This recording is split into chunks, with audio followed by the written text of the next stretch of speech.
अस्सलाम वालेकुम नाज़रीन, प्रोग्राम खेत खलियान के साथ मैं हूं अतर लाशारी और आज बड़ा मुनफरिद सा नज़र आ रहा हूँगा कि मैं हमेशा की तरह जो मेरा ड्रेस होता है वो नहीं पहना हुआ। जी बिल्कुल, इसकी ख़ास बात यह है कि आज का प्रोग्राम हम कर रहे हैं लेयर फार्मिंग के कंट्रोल शेड में और मेरे पीछे आपको एक कंट्रोल शेड जो है वो दिखाई दे रहा है। तो इस कंट्रोल शेड में अभी हम जाएंगे। लेयर का जो कंट्रोल शेड है वो कितने में तैयार होता है, कितने एक्सपेंस हैं, वसाइल कितने चाहिए, मसाइल क्या क्या होते हैं, बर्ड्स को बीमारियों से बचाना कैसे है और जो फिर अंडा है उसकी कलेक्शन कैसे है, उसका ग़िज़ाई लेवल जो है वो अगर बढ़ाना है, प्रोटीन लेवल बढ़ाना है तो कैसे बढ़ाना है, उसके साइज़ के हवाले से, इसकी मार्केटिंग के हवाले से, इन सब चीज़ों के ऊपर बात करेंगे। शेड के अंदर चलते हैं और चलकर बात करते हैं, हमारे साथ रहिएगा। आज हम आपको दिखाएंगे कि जो मुर्गी के अंडे हैं उनकी क्वालिटी, उनकी क्वांटिटी, उनके प्रोटीन का लेवल, शेड कैसे तैयार होता है, कितने में तैयार होता है, छोटे पैमाने पर, बड़े पैमाने पर, ये सारी चीज़ें जो हैं वो हम डिस्कस करेंगे। अंडे खाना कितना ज़रूरी है, कितना प्रोटीन उससे आपको हासिल होता है और कितनी ग़िज़ाइयत मिलती है, ये सारी चीज़ें आज के प्रोग्राम में डिस्कस करेंगे। प्रोग्राम के इस पहले हिस्से में जी अभी हम इस शेड में के अंदर मौजूद हैं और यहाँ पर सबसे पहले आसिफ अब्बास साहब से बात करेंगे। आसिफ भाई, बहुत शुक्रिया आपके वक्त का और डेफिनेटली SOPs के हवाले से हम थोड़ा ऐसे हैं। ये बताइएगा कि कब से शुरू किया ये और कितने बर्ड्स का टोटल ये आपके शेड्स हैं? अस्सलाम वालेकुम। हमने ये 2013 के अंदर सितंबर में शुरू किया था प्रोजेक्ट। ये इस वक्त हमारा एक, जैसे लोगों की ड्रीम होती है कि हम अच्छी ग़िज़ा खाएं, तो हमारे पास भी एक ऑप्शन मौजूद थी कि हम के ब्रायलर का लगाएं शेड। इन्हीं शेडों में एक ब्रायलर भी लग सकता है, लेकिन हमने इंतखाब किया लेयर का, क्योंकि मेरा और मेरे वालिद साहब का ये ख्वाब है जो कि हमने मेहनत की और उसको अचीव किया कि हम एक अच्छी ग़िज़ा जो कि लोगों को दे सकें, वो हम उसमें क्या किरदार अदा कर सकते हैं वो हमने किया। अब इसके अंदर हमारे पास जो आप देख रहे हैं, जिस तरह आपने वेयर किया हुआ है मास्क, हमने पहना किया हुआ है, तो ये कोरोना के बाद नहीं हुआ, ये कोरोना से पहले ही हुआ है और तब से शुरू है जब 2013 बना हमारा हाउस। तो हमारे पास ये इस तरह के 3 हाउसेज हैं। हर शेड की तादाद जो उसकी कैपेसिटी है वो है 67,500 बर्ड्स की और इस वक्त हमारा जो है 2 हाउसेज ऑपरेशनल हैं। तो हमारे पास जो है इस वक्त आती है इसकी प्रोडक्शन में हमारे पास इसकी तकरीबन लगभग कोई 280 पेटी आ जाती है रोज़ की। हाँ जी। अच्छा, सबसे पहले तो ये भी बताइएगा कि इन बर्ड्स के हम देखते हैं कि जो ओपन शेड होते हैं, जो रिवायती शेड थे, हाँ उसमें 1000 बर्ड आ गया, 500 बर्ड आ गया या ज़्यादा से ज़्यादा किसी ने 2000 बर्ड का बना लिया, तो आम रिवायती तरीके से, और उसके अंदर चीज़ें जो हैं वो उनका भी इतना ख्याल नहीं रखा जाता, बीमारियाँ भी बहुत ज़्यादा उधर हो रही होती हैं। तो आपने ये जो अभी कॉस्ट्यूम हमने पहना है तो कितना ज़्यादा ज़रूरी है किसी भी कंट्रोल शेड के अंदर, और कितनी आप हिफाजती मैयर्स जो हैं वो आप लेते हैं कि इसके अंदर एक भी जरासीम जो है वो दाखिल ना हो सके? जी देखें, जो हवा के साथ दाखिल होने वाले जरासीम हैं, कुछ चीज़ें हैं जो होती हैं इंसान के बस में, कुछ इंसान के बस में नहीं होती। तो जो हवा के ज़रिए जो जरासीम आते हैं, जो वायरस आता है, वो तो हमारे बस में नहीं, लेकिन हम अपनी तरफ से कोशिश ये करते हैं कि जो इंसान के ज़रिए के अलावा गाड़ी के ज़रिए जो भी इस हाउस के अंदर, इस फार्म के अंदर दाखिल हो सकती है, उसके लिए हम डिसइंफेक्टेंट का इस्तेमाल करते हैं, उसके लिए हम बायोसिक्योरिटी का इस्तेमाल करते हैं, उसके लिए हम जो भी बंदा इस हाउस के अंदर घुस रहा है उसकी तमाम सफाई सुथराई का ख्याल करते हैं। सफाई सुथराई का ख्याल जी है वो भी बहुत ज़्यादा ज़रूरी है। और अभी देख रहे हैं क्योंकि जिस पोर्शन में अभी हम रुके हुए हैं यहाँ पर ये बेल्ट चल रहा है और यहाँ से जो अंडे हैं वो अपने आखिरी मकाम की तरफ जहाँ पर इनकी कलेक्शन होती है और फिर ये एक दूसरी जगह पर जाते हैं जहाँ पर अंडे सारे जमा होते हैं और फिर उनकी, लेकिन ये बताइएगा कि फीड के हवाले से अगर बात करें, मुर्गियों की खुराक के हवाले से बात करें, ओवरऑल कितना ख्याल रखते हैं, कितना सेंसिटिव हो जाता है ये बर्ड यहाँ आकर, और फिर उसके लिए क्या आपने कोई टेक्निकल टीम जो है वो हायर की हुई है? जी बिल्कुल, हमारे पास जो है क्वालिटी एश्योरेंस लैब है जिसके ज़रिए हम ये टेस्ट करते हैं कि जो हमारे पास जो इजनास आ रहे हैं क्या वो ठीक हैं, क्या वो खाने के काबिल हैं, और इस तरह समझ लें कि जो चीज़ हम खुद खाना पसंद करते हैं वही हम इस मुर्गी को भी डालते हैं, ताकि जो चीज़ जो आपका कोलेस्ट्रॉल इस अंडे के अंदर आम रिवायती शेडों में मिलता है अंडे के अंदर, वो इस शेड में नहीं होगा। उस शेड में उसे कदरे कम होगा और ये अंडा आपके लिए, सेहत के लिए बहुत अच्छा साबित होएगा। और इसी तरह की हम कोशिश करते हैं कि ताकि इस तरह के अंडे अगर कोई दिल के मरीज़ हैं वो भी अगर इस्तेमाल करें तो वो भी आसानी से और बगैर किसी तकलीफ़ के इस्तेमाल कर सकते हैं। अच्छा, ये खुराक के ऊपर भी डिपेंड कर रहा होता है कि मुर्गी क्या खा रही है और उसका जो चीज़ें हैं वो अंडे के अंदर शामिल हो रही हैं, क्योंकि अगर कोई मुर्गी घास खा रही है, दाना खा रही है और कूड़ा क्रिकेट में से चीज़ें जो है वो लेकर खा रही है, और एक मुर्गी है जिसको हवा भी बिल्कुल साफ़ मिल रही है, पानी भी बिल्कुल साफ़ मिल रहा है, फीड और वो जरासीम से भी पाक है, तो आपने चीज़ें चेक भी कर रहे होंगे और आपके डॉक्टर्स भी यहाँ पर मौजूद होंगे, तो क्या उसमें कोई क्वालिटी का फ़र्क होता है फिर? जी, लाजमी बात है, इस चीज़ का बहुत अहम किरदार है कि अगर आप देख लेंगे एक बंदा जो कि अपनी सेहत का ख्याल रखता है वो ना बीमार होता है ना मोटा होता है, वो एक हैंडसम बंदा रहेगा। और जैसे आप अगर बात करेंगे कि यही चीज़ें मैं अच्छी ग़िज़ा किसी को खिलाऊं तो उसका आउटकम भी कुछ इस तरह ही होगा, क्योंकि अंडा मुर्गी के अंदर बनता है और जो मुर्गी को खिलाया जाता है उसी से बनता है। तो इसमें बहुत अहम किरदार है कि मुर्गी को जो खिलाएंगे जितना अच्छा होगा उतना अच्छा वो अंडा देगी। तो जितना अच्छा होएगा उतना अच्छा अंडे देंगी। और इस वक्त भी जो है वो फीड ये मुर्गियाँ इस्तेमाल कर चुकी हैं और इसका जो एग है वो भी आगे आप साथ साथ स्क्रीन के ऊपर देख भी रहे हैं ये सारी चीज़ें। अभी हम यहाँ पर इनके जो डॉक्टर हैं ख़ास तौर पर, क्योंकि इनकी कितनी एहतियात करनी है, उनको कैसे संभालना है, बीमारियों से कैसे बचाना है और उसके बाद जो है ओवरऑल मैनेजमेंट जो है वो कैसे है, जो फीड मिल है उसका भी ज़रा हम आपको, जहाँ पर इनकी फ़ीड तैयार होती है वो कितने प्रोसेस से, कितने मरहलों से जो है वो गुज़रती है और उसके बाद जाकर इनके पास आती है, तो ये तमाम चीज़ें। और ये इसके ऊपर भी बात करेंगे कि क्या इस तरह के शेड्स जो हैं वो लोग अगर कोई छोटे पैमाने पर, छोटी सतह पर इनको घरों के अंदर डिज़ाइन करना चाहें तो उसके लिए कितना सरमाया दरकार होगा और इतने बड़े जो शेड्स हैं इनके ऊपर कितना सरमाया जो है वो लग रहा होता है।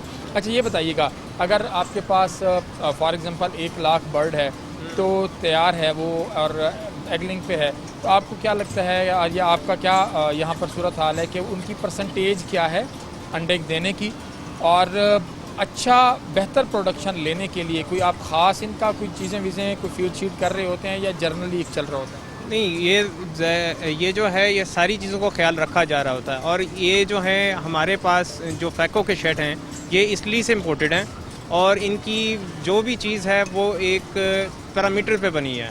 जैसे कि इस हाउस का टेम्परेचर है वो भी इस वक्त आपके नज़र में होता है, डॉक्टर्स जो हमारे पास मौजूद होते हैं वो इस चीज़ को देख रहे होते हैं। इसके अंदर वेंटिलेशन कितनी है, इसमें मॉइस्चर कितना है, इसके अंदर आपके पास फीड कितनी जा रही है बर्ड को, पानी बर्ड किसना पी लिया, और ये सारा जो है इन जनरल होता है। लेकिन ये सारे का रिकॉर्ड जो है एक PLC स्क्रीन है जो कि स्मार्ट वन कंट्रोलर कहा जाता है जिसको, उसके ऊपर ये सारी चीज़ आ रही होती हैं। हाँ जी, बिल्कुल ठीक है। और ये भी बताइएगा, ख़ास तौर पर हम देख रहे हैं यहाँ पर अभी मौसम माहौल जो है वो बहुत ज़्यादा बेहतर है। आखिर में यही बताइएगा, तो इस माहौल को कवर करने के लिए, इसको टेम्परेचर को मेंटेन रखने के लिए क्या इंतज़ाम किए गए हैं? ये जो सिस्टम है ये फैको कंट्रोलिंग सेज का कंट्रोलिंग सिस्टम है जिसमें कोई 22 पंखे पीछे लगे होते हैं और फ्रंट पे इसकी जो एंट्रेंस है वहाँ पे कोई 4 इंच का मोटा कूलिंग पैड होता है, जो एक आपके रवायती कूलर को आप अगर मानिंद ले लें तो आपको ज़्यादा बेहतर मैं समझा सकूँगा। लेकिन ये उसके अंदर आपकी हवा जो है वो 4 मीटर पर सेकंड की स्पीड से आपकी खराज कर रहा होता है और ये हर 4 मीटर पर सेकंड में आपकी 4 मीटर की हवा नहीं आ रही होती है। हाँ, बिल्कुल ठीक है जी, ये नई हवा भी आ रही होती है। तो अभी हम इसका जो मार्केटिंग मैकेनिज़्म है उसके ऊपर भी बात करेंगे और ख़ास तौर पर लेयर के जो मालकान हैं या ओवरऑल जो पोल्ट्री का एक बिज़नेस है उसको किस तरह के मसाइल हैं, कितना प्रॉफिटेबल बिज़नेस है, कहाँ कहाँ पर लॉस होता है, क्योंकि ये चीज़ें सारी जो हैं वो यहाँ पर चल रही हैं। तो यहाँ पर लेते हैं छोटा सा ब्रेक के बाद दोबारा हाजिर होते हैं, हमारे साथ रहिएगा।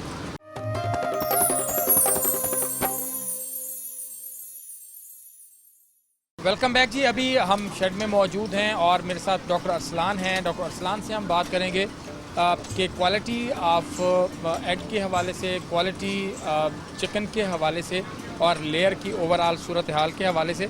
और स्क्रीन से आपको दिखाएं तो ये देखें अंडे वंडे जो हैं वो ये आ रहे हैं और अंडे जो हैं वो जी आपकी सेहत के लिए बहुत ज़्यादा ज़रूरी हैं। अरसलान भाई बहुत शुक्रिया आपके वक्त का। ये बताइएगा कि कितना ज़्यादा एहतियात हो रही है, कितना ज़्यादा, सबसे पहले तो ये बताइएगा कि किस तरह की बीमारियां हमला आवर हो सकती हैं इस तरह के कंट्रोल शेड में। जी अस्सलाम वालेकुम जी। लेयर फार्म में सबसे पहले तो ये है कि बायोसिक्योरिटी के बहुत अहम ताल्लुक है। बायोसिक्योरिटी की अगर थोड़ी भी सी भी लापरवाही हो तो इसमें से बहुत किस्म की बीमारियां लाक हो सकती हैं। इसमें से एनडी है, आईबी है, गम्बोरो वगैरह, ये मेजर डिजीज़ हैं, और एक ड्रॉप सिंड्रोम वगैरह है, ये आ सकते हैं। और दूसरा जो है अंडे का है, ये सब मेन ताल्लुक है इसका फीड के साथ ताल्लुक है। जितना अच्छी आप खुराक देंगे उतना अच्छा ही आपका अंडा होगा, अंडे का साइज़ होगा। ठीक। अच्छा ये बताइएगा कि ये कैसे, एक तो आप देखते हैं कि ये जी जो केज हैं वो पूरा इस तरह का स्ट्रक्चर पूरा जो है वो इटली से आ रहा है और इटली से ही आता है। तो ये इसमें इस वक्त तक मुर्गियां जो हैं वो मौजूद हैं और ये मैं अंडे उठा के यहाँ रख दूँ कि ये बताइए कि एक केज में कितने बर्ड हैं और फिर आपको कैसे आपको पता लगता है कि इस तरह हज़ारों और लाखों मुर्गियां मौजूद हैं, तो उसमें से कौन सी मुर्गी बीमार है या कोई अंडा नहीं दे रही या उसको कोई परेशानी या मसला है? जी जी जी। मुर्गी सबसे पहले तो मुर्गी के बर्ड के बिहेवियर के तलब एक तो है कि इसमें से पर रिकमेंडेशन होती है कि इसमें कितनी बर्ड आ सकते हैं कंपनी की। फिर हम अपने हिसाब से देखते हैं कि भी इसमें कितनी बर्ड रख रहे हैं हमारी अपने स्पेस के बाद। बर्ड के बिहेवियर से ही इसका ताल्लुक होता है। हम डेली शेड में रूटीन चक्कर होता है, इसमें रूटीन पोस्टमार्टम होता है, इससे ही हमें अंदाज़ा हो सकता है कि बर्ड में क्या मसला आ रहा है। उसके अलावा हम जनरल ऑब्जर्वेशन होती है बर्ड की।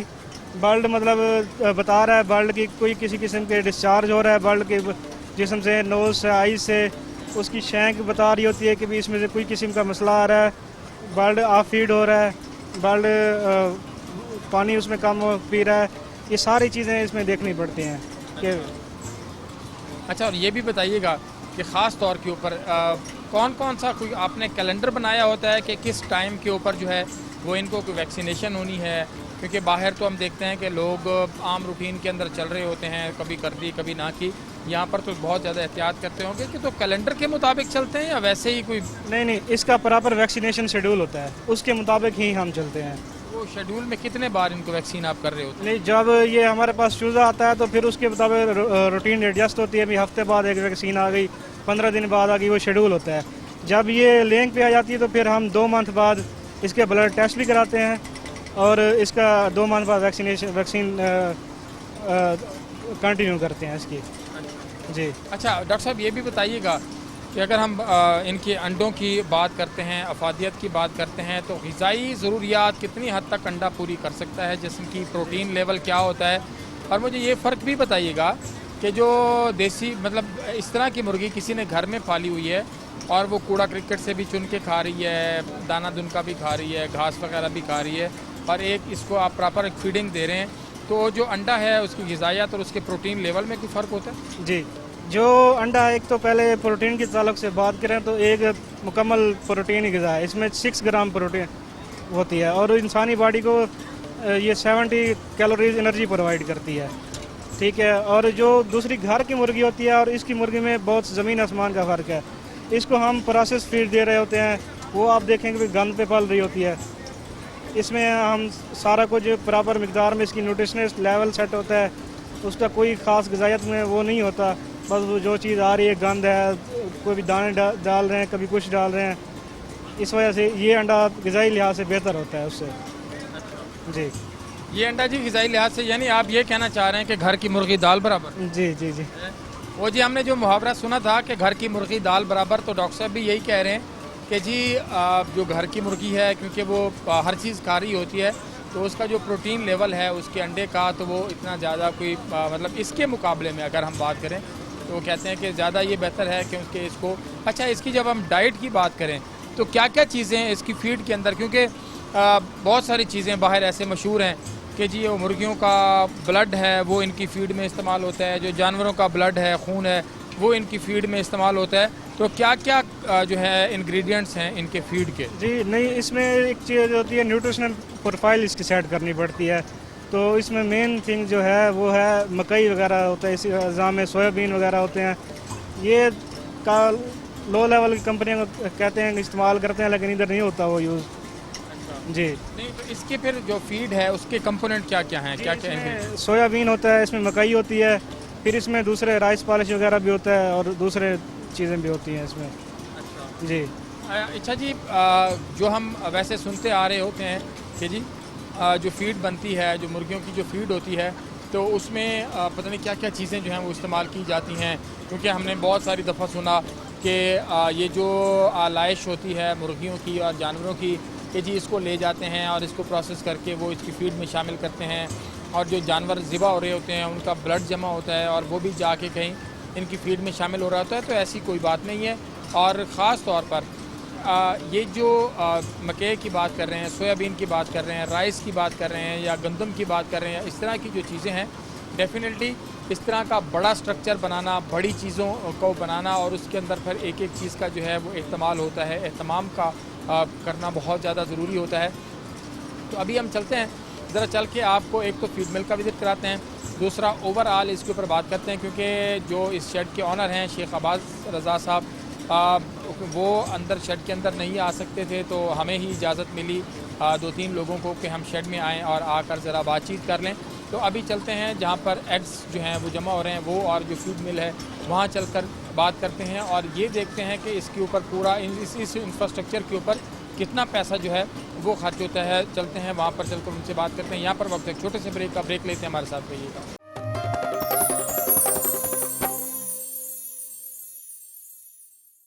वेलकम बैक जी। अभी हमने आपको जो लेयर फार्मिंग है उसके शेड के अंदर के मनाजिर दिखाए, वहाँ पर किस तरह की फीडिंग हो रही है और फीड का कंपोनेंट जो है वो क्या है, उसके इंग्रेडिएंट्स क्या हैं, वहाँ पर हमने सारी चीज़ें की। लेकिन अभी हम यहाँ पर बात करेंगे, मेरे प्रोग्राम के इस हिस्से में मेरे साथ मौजूद हैं, हमारी कोशिश थी कि पहले पोर्शन में होते शेख मोहम्मद अब्बास रज़ा साहब, साबिक सदर चैम्बर ऑफ कॉमर्स बहावलपुर, और किसी तारुफ के मोहताज नहीं।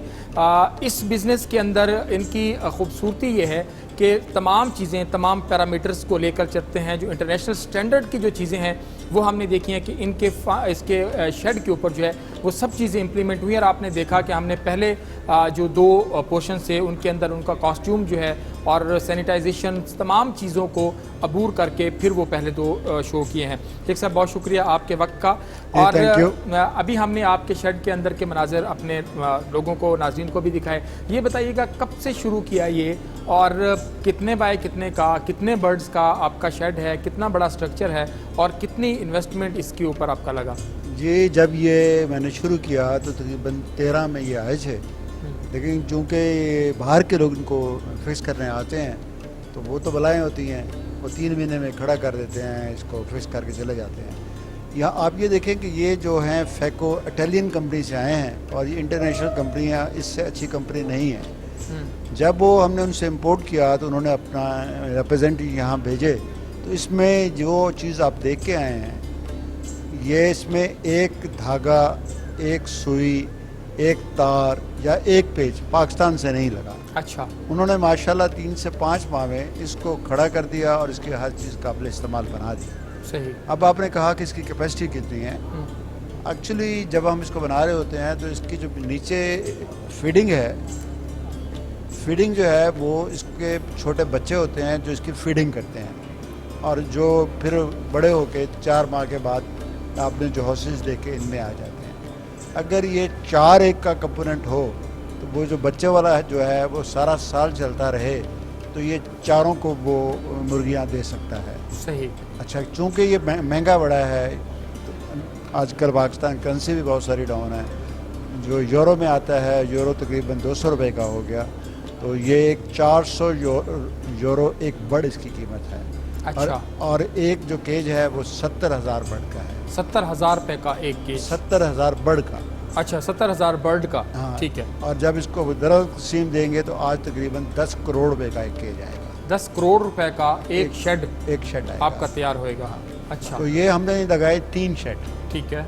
3 शेड का मतलब है कि उस वक्त तो ये हमें लग गए हैं कोई 18 करोड़ के। सही। लेकिन आज अगर ये लगाए जाएँ तो ये 30 करोड़ के हैं। 30 करोड़ रुपए की इन्वेस्टमेंट है। अच्छा सर, ये बताइएगा कि लेयर फार्मिंग का बिजनेस कैसा है? कभी हम देख रहे होते हैं अंडे का रेट बहुत ज़्यादा डाउन हो रहा था और कभी बहुत ज़्यादा अप हो रहा होता है, तो बिज़नेस प्रॉफिटेबल है? अगर आप पाकिस्तान में देखें तो बिज़नेस करने के जो तरीक़ाकार हैं उसमें कोई आदमी जो है ना नहीं देखता कि भी इसमें बिज़नेस को आगे कितनी कैपेसिटी है, कितने लोग हैं, कितने लोग खा रहे हैं, कितने नहीं खा रहे। हम ये देखते हैं कि शेख अब्बास साहब अच्छा काम कर रहे हैं और नो वो भी उनकी अच्छी है, उनकी गाड़ी भी अच्छी है, उनका घर भी अच्छा है, ये कारोबार अच्छा है। सही। उसने कभी ये नहीं देखना कि मैं इस काबिल हूँ भी सही कि मैं इस तरह की मेंटेनेंस कर सकूँ, इस ये तरह बड़ी की अहम बात है, प्रोडक्शन बिल्कुल कर सही। सकूँ। तो ये जब 12-13 के बाद हम ये लाए, वी आर द पायनियर्स। हमारे अच्छा। बाद बहुत सारे लग गए, 100-110 लग गए, और उसमें फ़र्क ये पड़ा कि जब ये लग गए तो वी वर ओवर प्रोडक्शन। अच्छा, जब ओवर प्रोडक्शन में आप जाते हैं तो फिर आपको ये अंडा जो ऐसी चीज़ नहीं है जिसको आपको रखना पड़े और ये 2 साल पड़ा रहे, ये तो पेरिशेबल कमोडिटी है, ये तो हफ्ते बाद 8 दिन के बाद हमारे पास ख़राब हो जाती है। हम लोग कहते हैं, कोशिश करते हैं कि 3 से 4 दिन में यहाँ से चला जाए, 2 से 3 दिन में बिक जाए, और जो अगला दुकानदार है वो भी 3-4 दिन में इसको सेल कर ले। मतलब इसकी जो लाइफ है वो 10 से 12 दिन है। बिल्कुल सही। अच्छा, जब हम ओवर प्रोडक्शन में चले गए तो फिर किसी आदमी ने ये नहीं सोचा कि हम लोग जो चीज़ें बना रहे हैं, देखिए पाकिस्तान के हालात भी कुछ ना कुछ ख़राब होते चले गए। एक बैंक का सूद जो था वो 6-7% से चला और 15% तक चला गया। सही। अब फिर 7% पे आ गया। इन लोगों के लिए तो 10% ही है, लेकिन बैंक का कैबोर रेट जो है 7% है। सही। अच्छा, दूसरा ये था कि भाई यहाँ पे जो मील्स थी, डॉलर जब 100 से 167 रुपये हुआ तो इम्पोर्ट की जितनी चीज़ें थी जो इसकी खुराक में पड़ती थी वो 67% महंगी हो गई। बिल्कुल सही। और अगर आप फिर आगे देखें कि जो हमारा बेसिक रॉ मटेरियल है, ये मुर्गियाँ जिस दिन आती हैं पहले दिन से ही ये बिजली में ही आँख खोलती हैं, दुनिया की रोशनी नहीं देखती। सही। अभी आप देख के आए हैं तो इन्होंने दुनिया की रोशनी अब तक नहीं देखी। बिल्कुल सही। और जब तक दुनिया की रोशनी, और इनका जो एटमॉस्फेयर है वो भी हमारा कंप्यूटर कंट्रोल कर रहा है कि कितना अंदर हमारा टेम्परेचर होगा, कितना हमारी पानी का तनासब होगा, और क्या कितनी वक्त लाइटें चलेंगी, कितनी हम खुराक देंगे, सब कुछ कंप्यूटर कंट्रोल कर रहा है। अच्छा। हाँ, जब ये सब चीज़ें कंप्यूटर कंट्रोल कर रहा होता है तो उसमें बिजली लगती है। सही। अच्छा, आप देखें बदकिस्मती के पिछले 2-3 सालों से बिजली के स्लैब भी बहुत तेज़ी से बढ़े। बिल्कुल सही। और बेशक वो इंडस्ट्रियल थे या बेशक कमर्शियल थे या घर के डोमेस्टिक थे, अभी पिछले 2 महीनों ही 2 रुपये यूनिट बढ़ गया। तो ये भी हमारी कॉस्ट पे पड़ता है। बिल्कुल सही। फिर अगर जिम्मेदारों की तरफ देखें, जो रॉ मटेरियल इसमें पड़ता है वो भी जिम्मेदारों ने उगाना होता है, तो वो भी काफ़ी सारा महंगा था। तो पिछले 2-3 साल जो थे इसके लिए फ़ायदेमंद नहीं थे। एक, हम ओवर प्रोडक्शन थे, दूसरी हमारी जो कॉस्ट ऑफ प्रोडक्शन थी वो फीड की वजह से, क्योंकि फीड इसका 70% कॉस्ट था। सही। और फिर 10% बिजली है, 10% तनख्वाहें हैं। जब ये ग्रो कर रहा होता है तो इसके जो मुलाजिम है ना, उसको कोई पहले वाला 70,000 है, दूसरे वाला लाख पे ले जाता है। सही। जो फिर लाख वाला 2 लाख पे चला जाता है, लेकिन जब ये नुकसान में जा रहा होता है तो फिर वो वापस आ रहे होते हैं। तो इसलिए किसी ने नहीं देखा कि हम ओवर प्रोडक्शन में चले जाएंगे और हमारी जो कॉस्ट है वो महंगी हो रही है, अंडा रखने की चीज़ें नहीं रख नहीं सकते, इसको सस्ता महंगा बेचना पड़ेगा। तो पिछले 2 साल हमारी इंडस्ट्री के लिए बहुत ख़राब है। पिछले 2 साल इंडस्ट्री के लिए ख़राब रहे। मुझे जी एक ट्रे कोई अच्छा सा वो दिखाइएगा, अंडे के जो साइज़ हैं आपके वो भी आपको दिखा दें। मैंने यहाँ पर आकर देखा कि मुख्तलिफ़ साइज़ के जो एग्स हैं वो यहाँ पर मैंने देखे। साइज़ का एग जो है, एग का जो साइज़ है सर अंडे का, वो भी बड़ा मैटर कर रहा है। मैंने देखा है, ये जी मुझे दिखाइएगा, ये जी मैं आपको अभी दिखाऊँ कि ये 80 ग्राम से 90 ग्राम का जो है वो अंडा है। और यहाँ हमने बहुत कम ऐसे देखे हैं, क्योंकि हम जो मार्केट से ले रहे होते हैं शेख साहब, वो बड़े छोटे छोटे अंडे जो हैं वो होते हैं। 40 ग्राम को हमारे पास कोई नहीं है। अभी हम साइज़ को देख लें तो साइज़ के हवाले से आप क्या देखते हैं? क्योंकि लोग अगर ये 12 रुपए का फॉर एग्जांपल अंडा है और जो बहुत छोटा अंडा है वो भी 12 रुपए का है, तो उसमें प्रॉफिट कहाँ जा रहा होता है या किसको नुकसान हो रहा होता है? एक्चुअली बात ये है कि जो अंडे जो हैं ये 2 तरह के लोग बनाते हैं। एक हम जो है फ्लोर फार्मिंग इसे कहते हैं। सही। जो आदमी अपने घरों में पाल लिया, अपने फार्म पे पाल लिया, या इस तरह के शेड बना के ज़मीन पे छोड़ दिया। सही। वहाँ पे मुर्गे को आदमी गया, धोती में खुराक डाले गया, बाल्टी में खुराक डाले गया, लोटे में पानी डाले गया, उसको डाल दी। अगले दिन सुबह गया और बाल्टी में अंडे इकट्ठे कर लिए, उसमें बीठे भी लगी होती हैं, उसमें साइजिंग भी नहीं होती, और वो बाज़ार में चले जाते हैं। वो हमारे अंडों से 100-200 रुपये सस्ते बिकते हैं। लेकिन पाकिस्तान में कोई क्वालिटी ख़रीदार नहीं है। पाकिस्तान में हमेशा यही होता है कि वो कहते हैं कि जी सस्ता हो और अंडा हो। अच्छा, अब अगर आप बाज़ार में आप देखेंगे तो बाज़ार में अंडे जो हैं वो वेट वाइज बिकते हैं। अच्छा। अगर आप 40 ग्राम का अंडा आज देखें तो वो 27 रुपये की पेटी है। अच्छा। अगर आप 50 ग्राम का अंडा देखें तो आज वो 32-33 की पेटी है। सही। अगर और आप आगे चले जाएंगे 59 ग्राम पे, 62 ग्राम पे, 80 ग्राम पे, 65 ग्राम पे, तो जूँ अंडे रेट बढ़ते जाएंगे। अच्छा। लेकिन चूँकि बाज़ार में आप जब जाते हैं ख़रीदने के लिए, आपको तो ग्रेडिंग का पता ही नहीं है। हाँ, आप बिल्कुल तो ऐसे। कहते हैं कि जी हमें 1 दर्जन अंडे दे दें, हाँ। और वो जो आदमी होता है वो 40 ग्राम के आपको उठा के दे देता उठा के दे देता है। है। वो 2700 का अंडा लेके आपको 4000 का बेच देता है। सही। अच्छा, फिर आपको ये नहीं पता होता कि ये अंडा किस खुराक से बना हुआ है। बिल्कुल ऐसे। अच्छा, खुराक में जब आप देखें कि अब हम आपको फीड मिल अपने दिखाते हैं, इसमें जो सोर्स ऑफ प्रोटीन का सोर्स है वो हमारे पास सिर्फ और सिर्फ जो ग्रेन्स हैं।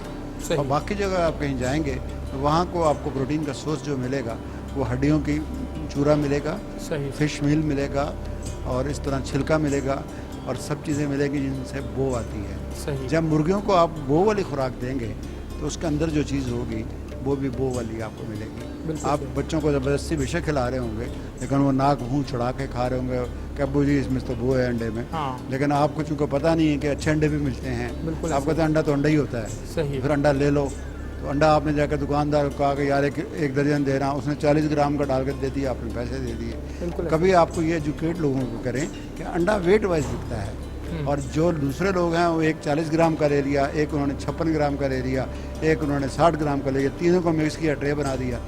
वो ट्रे आपके लिए उन्होंने हाजिर कर दी 4000 रुपये के रेट में। 4000 रुपये का रेट। ये जी बड़ी टेक्निकल बात है कि वेट के हिसाब से अंडा होता है। हमसे पैसे जो हैं वो 60-70 ग्राम वाले अंडे के लिए जाते हैं, और जो दिया जाता है वो 40 ग्राम का अंडा दिया जाता है। और ये टेक्निकल चीज़ें हैं, मुझे भी नहीं पता थी। इसके अलावा क्या क्या चीज़ें हैं, ख़ास तौर पर हुकूमत जो है वो पोल्ट्री फार्मिंग के हवाले से, लेयर फार्मिंग के हवाले से क्या इकदाम कर रही है, क्या कहीं पर कोई फैसिलिटेट हो भी रहे हैं ये लोग, नहीं हो रहे, मसाइल कहाँ पे हैं। छोटा सा ब्रेक लेते हैं, ब्रेक के बाद दोबारा हाजिर होते हैं, हमारे साथ रहिएगा।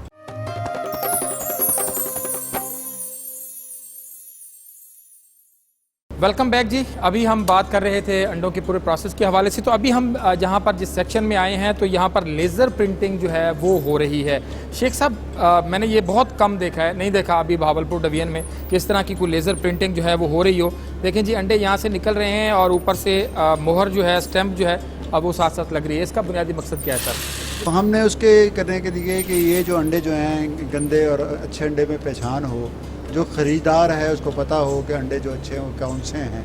एक तो हमारे जो स्टाफ है ये 2-3 साल से यहाँ हो गया है, इसको ग्रेडिंग का पता है कि कौन सी ग्रेडिंग ये करनी है इसमें। ये आप देखेंगे जब हमारे पास अंडे निकल रहे थे तो इसमें कोई छोटा अंडा बड़े में नहीं जा रहा। अब ये जो ट्रे आ रही है इसका जो साइज़ है वो तकरीबन 1 है, इसका बाद इसका वज़न होगा, उसको एक साइज़ होगी। अच्छा, अगर हम बाज़ार में ऐसे ही भेज देते हैं अंडे पे, तो हम बहुत सारी मेहनत कर रही है, जैसे आपने अंदर देखा और यहाँ देखा, फीड मिल में देखेंगे तो इसके फिर अच्छे और बुरे की तमीज़ ख़त्म हो जाएगी। और अच्छे और बुरे की तमीज़ ख़त्म करने के लिए कि हमारे अंडे को लोग प्रीमियम का अंडा समझें, हम लोग इसको स्टैंपिंग करने लगे। और जो ये मशीन है ये भी हमने इंपोर्ट की है और हॉलैंड से, और इसकी जो स्याही है वो भी हम हॉलैंड से लगाते हैं ताकि ये एडेबल स्याही रहे। अगर बच्चे किसी की वजह से गलती से खा भी लें तो फिर वो उसके लिए नुकसानदेह ना हो, उसके लिए नुकसानदेह ना हो। और ये बहुत ज़रूरी, इसके ऊपर कोई डेट एक्सपायरी वगैरह जी, भी होती है? वो देखिए मौसम के हिसाब से है या सेल के हिसाब से है। अगर जैसे गर्मियां हैं हमारे यहाँ बहुत हार्ड हो जाती हैं तो फिर हम डेट ऑफ एक्सपायरी नहीं लगाते, क्योंकि डेट ऑफ एक्सपायरी के साथ ये भी चीज़ ज़रूरी है कि जहाँ ये स्टोर हो वो भी 20 डिग्री पे हो। सही। और जबकि अगर आप बाज़ारों को मुशाहिदा करें तो जहाँ धूप होती है ना 44, उन्हें आगे सामने फटे हुए रखे होते हैं कि जनाब अंडे ले लें, तो फिर अगर हम डेट ऑफ एक्सपायरी लगा देंगे तो तकरीबन सारे ख़राब अंडे हमारे पास आ जाएंगे। वहीं पर जी चल के ज़रा बैठते हैं, और ख़ास तौर पर ये जो अभी इन्होंने बात की है, देखें जी अंडे जैसे फराज साहब दिखाएंगे कि अंडे जैसे ये निकल के ट्रे जो है वो आ रहा है, और इनके ऊपर स्टैंप जो है वो भी लग के आ रही है। तो ये बहुत मतलब ज़ाहिर बात है, डिफरेंट चीज़ है। ये हमारी अपनी पहचान है कि हमारा ये अंडा है साफ़ सुथरा है, इसकी जो अंदर चीज़ें हैं वो हमने बड़ी मेहनत से इसको मुर्गी को खिलाया है। अच्छा, बिल्कुल ठीक है, ये जी पहचान भी है। तो अभी चलते हैं, कुछ और बातें करते हैं, हमारे साथ रहिए। अभी हम इसके हवाले से बात कर रहे थे, तो सबसे जो बुनियादी चीज़ है जो हमने यहाँ पर देखी है कि वो ये है कि स्टैम्प जो है वो हर अंडा स्टैम्प्ड होकर आ रहा है। अभी आप साथ साथ उसमें फुटेज में भी देख रहे हैं कि लेज़र जो स्टैंपिंग है वो हो रही है। अच्छा सर, वो हमने कभी कहीं नहीं देखी, इसकी क्या बेसिक वजह है और उसकी कोई ख़ास बात है? असल में बात यह है जी, पाकिस्तान में जो है ना अंडे अपनी खपत से ओवर प्रोडक्शन में हैं। सही। और लोग जो है ना इसको अपनी लागत से कम में बेचते हैं।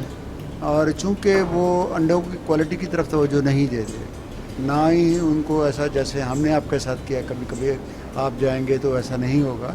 तो मुर्गियां को दो ही तरह से हम बचा सकते हैं, एक आदमियों से, एक हवा से। हम कोशिश करते हैं कि हमारी मुर्गियां बची रहें और अंडे ज़्यादा देती रहें। सही। फिर हम उसकी ग्रेडिंग भी पूरी करते हैं। ग्रेडिंग पूरी करने के बाद हम उसकी जो खुराक है वो भी हलाल डालते हैं, ताकि अंडे के तोड़ने के बाद उसमें ना आए। अगर हम इसकी प्रिंटिंग ना करें तो फिर ये होगा कि बाज़ार का अंडा और हमारा अंडा एक जैसा होगा। बिल्कुल ठीक है। अच्छा शेख साहब, ये बताइएगा कि गवर्नमेंट की पॉलिसीज़ की बात करें, सबका हुकूमतें रही हैं या मौजूदा हुकूमत चल रही है, फार्मिंग के हवाले से, पोल्ट्री लेयर फार्मिंग के हवाले से, बिजनेस डेवलपमेंट के हवाले से कितनी सपोर्टिव हैं ये आप लोगों के साथ? 12-13 के बाद एक सैलाब सा आ गया, टेक्सटाइल को नुकसान हुआ। वो टेक्सटाइल बहुत बड़ी इंडस्ट्री थी, उनके पास पैसे बड़े थे, वो भी इसमें घुस गए। फिर जो फीड मिलें थी उनको नुकसान हुआ। उन्होंने कहा कि हम क्या करें, फीड मिल चलाने के लिए कुछ तो चाहिए।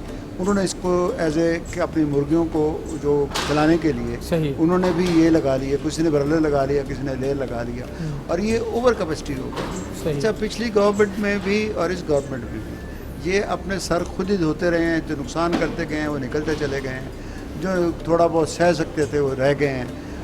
अगर आप ये देखें कि इसमें हमें क्या चाहिए, हमें सबसे पहले तो ये चाहिए कि हमारा जो फीड मटेरियल है वो सस्ता होना चाहिए, जो डॉलर के इन्फ्लेशन से महंगा हुआ। अब इसको कहेंगे कैसे महंगा हुआ, वो इस गवर्नमेंट में आने से महंगा हुआ। पिछली गवर्नमेंट में डॉलर का इन्फ्लेशन नहीं था, इस में इन्फ्लेशन आया है। सही। उससे इंपोर्ट्स में जो चीज़ें हम इंपोर्ट्स की डालते हैं, सोया डालते हैं, कोई भी चीज़ जो डालते हैं, तेल अच्छा डालते हैं या है, वो सब चीज़ महंगी होगी। इसी तरह इनपुट्स में अगर मकई को देख लें, इस साल मकई सस्ती थी, तो पिछले सालों में मकई भी महंगी थी। तो ये सब चीज़ें महंगी हो गई। और उसके साथ बिजली जो थी वो 3 रुपये रिलीफ नवाज शरीफ सब देते थे पर यूनिट। इस गवर्नमेंट ने आके वो रिलीफ भी खत्म कर दिया और फिर बिजली महंगी भी की, और फिर महंगी इतनी की कि वो उस वक्त हम लोग 11 रुपये यूनिट पे चल रहे थे, अब हमको 26-27 रुपये यूनिट पे चल रहे हैं। सही। तो जब अगर आप इस पोल्ट्री को चलाना चाहते हैं, आप समझते हैं कि इसको बेहतर करना चाहिए, तो हमें 2-3 चीज़ें फौरी चाहिए। एक तो अगर कोई आदमी बैंक इसको मज़ीद लगने से रोका जाए, सही, ताकि ये जब तक इसकी ज़रूरत नहीं पड़ती इसको और ना लगने दिया जाए। सही। ये 2 ही तरीके हैं निकाह के, या तो इसको आप, क्योंकि इसका कोई लाइसेंस नहीं है, कोई कुछ नहीं है। लेकिन ज़्यादा होने के बावजूद भी शेख साहब अंडा तो बाज़ार में महंगा ही मिल रहा है। नहीं सर, वो इस साल सिर्फ महंगा मिल रहा है। उसकी 2-4 वजूहत हैं कि पिछले साल बहुत से लोग उड़ गए। सही। मतलब है कि जो एक मुर्गी पलती आप देख के आए हैं, अंडे दे रही है, ये मुर्गी तकरीबन 600 रुपये में पलती है। जब बच्चे से लेके, बच्चा ये 80 रुपये का है।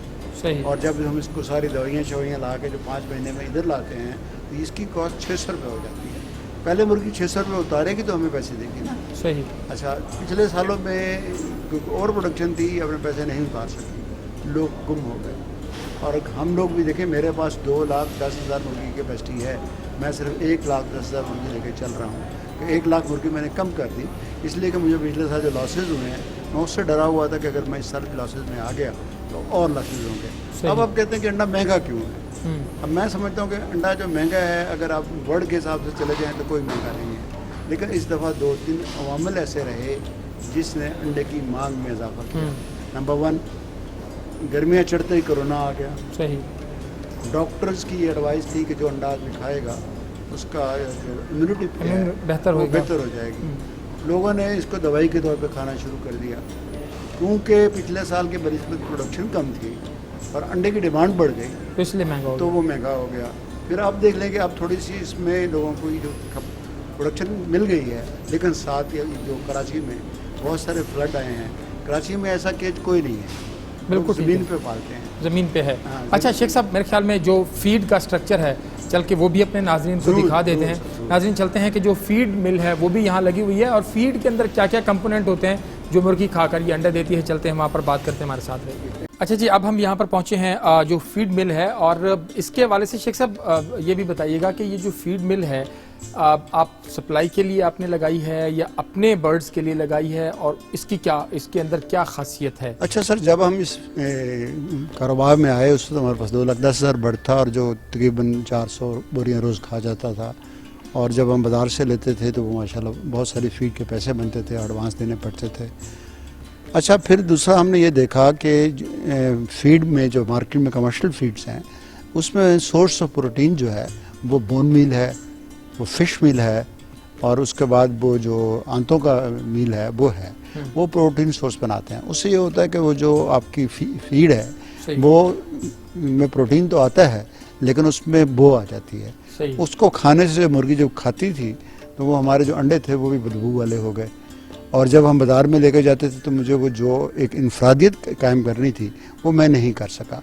तो मैंने कहा कि नहीं, मुझे अपनी फीड मिल खुद लगानी चाहिए जहाँ पे मैं अपनी मर्ज़ी से अपने उसको मुर्गियों की खुराक बना सकूं और उसमें मैं एनिमल सोर्स को निकाल सकूं। सही। तो फिर अल्लाह ताला ने मेरे पे मेहरबानी की तो मैंने अपनी फीड मिल लगा ली, सस्ती वाली सही, लेकिन इसमें इस फीड भी दो तरह की होती है। एक मैश फीड होती है जो कि समझे कूट के बनाई जाती है, एक वो होती है जिसमें कूटने के बाद गुड़ डाल के उसका डले बना दिए जाते हैं। लेकिन हमने डले वाला, क्योंकि 2-3 करोड़ का प्रोजेक्ट था, ये 1-1.5 करोड़ का प्रोजेक्ट था, सिर्फ मशीन की हद तक, बाकी बिल्डिंग तो अलग बात है ना। तो हमने इसकी तरफ तवज्जो की कि चलो मुर्गियाँ जो हैं ये मैश फीड से गुजारा कर लेती हैं। मुर्गियाँ तो अगर घर में हों तो आप दाना डालें तब से भी गुजारा कर लेती हैं। तो फिर हमने ये बना ली। इससे हमें फ़ायदा हुआ कि 2-3 साल में जो हमने पहले लोगों को मुनाफा दिया, एक तो हम अपने नफ़े को खुद कैटर करने लग गए। दूसरा सबसे बड़ी बात कि जो हमारा ट्रेडमार्क था कि हमारे अंडे मार्केट से इनफराद है और उनके में अच्छी खुराक है, अच्छी इसकी ग्रेडिंग है, अच्छा उसका रंग है और उसके ऊपर हमारा नाम लिखा हुआ है, उसको हमने अचीव करने के लिए अपनी फीड मिल लगाई। और इसमें अगर अभी तो क्योंकि डॉक्टर साहब नहीं है, छुट्टी हो गई है, हमारे पास एक लैब भी है जिसमें हम डेली बेसिस पे अपनी इसके एनालिसिस करते हैं कि जो फीड हमने बनाई है, जो हमारा फार्मूला था उससे मिलती है कि नहीं मिलती, जो चीज़ बाहर से आती है हमारे पास क्या वो इतनी अच्छी है कि हमारी फीड को ख़राब तो नहीं कर देगी। तो इसलिए हम समझते हैं कि हम अपनी फीड बना के दो तरह खुश हैं, एक कि हमारी मुर्गी अच्छी फीड खा रही है, नंबर 2 हम अच्छे उनके इज़्ज़ा ले रहे हैं, नंबर 3 अगर कोई चीज़ बच रही है तो हमें बच रही है। सिर्फ आखिर में इतना पूछूंगा कि आपको लगता है कि जितना बड़ा आपका शेड है, लोकल सतह पे घरों के अंदर अगर लोग इस तरह का स्ट्रक्चर डेवलप करना चाहें, छोटा सा बिल्कुल, मतलब आपका 100 पॉइंट का है तो वो 4-5 पॉइंट 6 पॉइंट का घर में, तो आपको लगता है कि ये कोई, क्योंकि आप चैम्बर ऑफ कॉमर्स के प्रेसिडेंट भी रहे और छोटे छोटे जो है वो कारोबार के हवाले से भी आप ज़ाहिरी बात है चीज़ों को देखते रहें, उसमें कोई वायबल है कि लोग छोटे छोटे? असल में मुर्गी जो है जी, अगर जब मैं इससे पहले आया तो हम भी यहाँ 100-50 मुर्गी रख लेते थे, कोई कहीं किसी ने अंडा दे दिया, कहीं किसी ने अंडा दे दिया, खाने लग गए। लेकिन फिर कभी कभी ऐसा साल होता कि सारी मुर्गियाँ साफ़ हो जाती थी, रानी खेत आ गई जी, कंबोरो आ गई जी। अब भी अगर आप 5 या 7 या 10 आदमी का पेयर बनाएंगे तो ये जो हमारे पास मेडिकल फैसिलिटीज़ हैं, जो डॉक्टर्स बैठे हैं, जो उनकी फीड को देख रहे हैं, जो उनकी दवाइयों को देख रहे हैं, जो उनकी इम्यूनिटी को देख रहे हैं, जो उनके लिवर को देख रहे हैं, जो उनके टॉक्सिन को देख रहे हैं, वो आप नहीं देख सकते ना। जब वो आप नहीं देख सकते, हो सकता है कि उनकी ज़िंदगी अल्लाह ताला ज़्यादा रखे तो वो चला जाए, लेकिन ये भी हो सकता है कि उनको रानी खेत का एक झटका लगे और सारा कुछ ही साफ हो जाए, सारा कुछ ही साफ हो जाए। बिल्कुल ठीक है। बहुत शुक्रिया शेख साहब। अंडे आपकी सेहत के लिए बहुत ज़्यादा ज़रूरी हैं। वैसे आप खुद अंडे शंडे खाते हैं? जी, मैं अल्लाह का शुक्र है जी, मैं 2015 में मुझे हार्ट अटैक हुआ था, उसमें मुझे 3 स्टेंट पड़े थे और डॉक्टर ने एडवाइस किया था कि आपने अंडे खाने हैं। अच्छा, कितने अंडे खा जाते हैं? मैं 2 अंडे तकरीबन खा लेता हूँ, बस इससे ज़्यादा नहीं खाता, और जर्दी समेत खाता हूँ। अच्छा, अगर मैंने अपने अंडा हमारा तोड़ के नहीं देखा, हमारी जर्दी भी येलोइश है, जैसे देसी अंडे में आप कहते हैं ना, उस तरह की होती है। उसको बनाने के लिए एक साथ फार्मूला होता है कि अच्छी फीड डाली जाए तो वो बन जाता है, जो कि हम फीड अच्छी डालते हैं तो वो बन जाता है। बहुत शुक्रिया शेख अब्बास रज़ा साहब का। आज ख़ास तौर पर जो यहाँ पर लेयर की फार्मिंग हो रही है उसमें कहाँ मसाइल हैं, कहाँ वसाइल हैं, वसाइल कितने लगते हैं, मसाइल क्या हैं, और गवर्नमेंट जो है वो किस तरह की सपोर्ट फ्राहम कर रही है यहाँ पर जो फार्मर्स हैं। ज़ाहिरी बात है ये जो पोल्ट्री फार्मिंग है और जो लेयर फार्मिंग है बहुत टेक्निकल चीज़ भी है, प्रॉफिटेबल भी है, लेकिन जैसे शेख साहब बता रहे थे कि पिछले 2-3 साल में बहुत ज़्यादा इसके अंदर धचका लगा लोगों को, कोरोना की वजह से भी और उससे पहले भी, तो जिसकी वजह से कुछ इश्यूज़ हुए। बहरहाल हमारी कोशिश होती है कि हर एस्पेक्ट के हवाले से चीज़ें लेकर जो है वो आपके सामने लेकर आएँ और नई से नई चीज़ें जो है वो सामने रखें। प्रोग्राम का वक्त अपने अख्ताम को पहुँचा। अपने मेज़बान अतुल्लाह शारी को इजाज़त दीजिए। अल्लाह निगहबान।